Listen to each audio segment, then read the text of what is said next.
ఇంతమంది ఈరోజు నేను మీకోసం చప్పట్లు కొట్టించుకోవడానికి రాలేదు. మీకోసం మేమందరం నిలబడడానికి వచ్చాం. ఇక్కడికి తగ్గాం మేము. చంద్రబాబు గారు తగ్గారు. ఒక బలమైన వ్యవస్థాపక బలం ఉండి కూడా ఆయన తగ్గారు. ముఖ్యంగా నేను ఇక్కడ తణుకు నియోజకవర్గం జనసేన అభ్యర్థిని ప్రకటించిన తర్వాత కూడా నేను తగ్గాల్సి వచ్చింది. ఎందుకు తగ్గాల్సి వచ్చింది అంటే ఇన్ని స్థానాలు గెలవాలి, ఓటు చీలిపోకూడదు.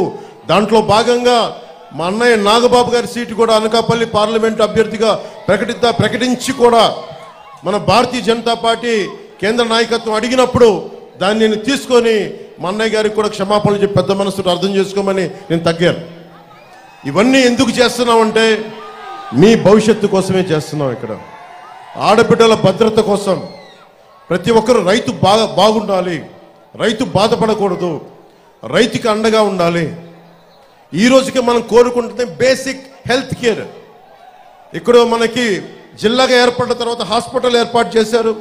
హాస్పిటల్ ఈ రోజుకి రోగి తిండి ఖర్చులకి 2 కోట్ల రూపాయలు ఇంకా బకాయిలు ఉన్నాయి. బకాయిలు తీర్చలేదు. దోపిడీ మీద దృష్టి ఉన్నవాడు ప్రజల అవసరాలకి ఏమాత్రం గుర్తిస్తారు వీళ్ళు.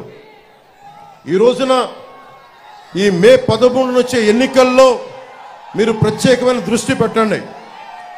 నేను మీ భవిష్యత్తు కోసం ప్రధానమంత్రి గారితో చంద్రబాబు గారితో సుదీర్ఘమైన చర్చలు జరిపి ఈ చాలా కీలకమైన అలయన్స్ని పట్టుకొచ్చాం. మీ భవిష్యత్తు కోసం. నాకు అధికారం లేకపోతే నాకేం జరగదు.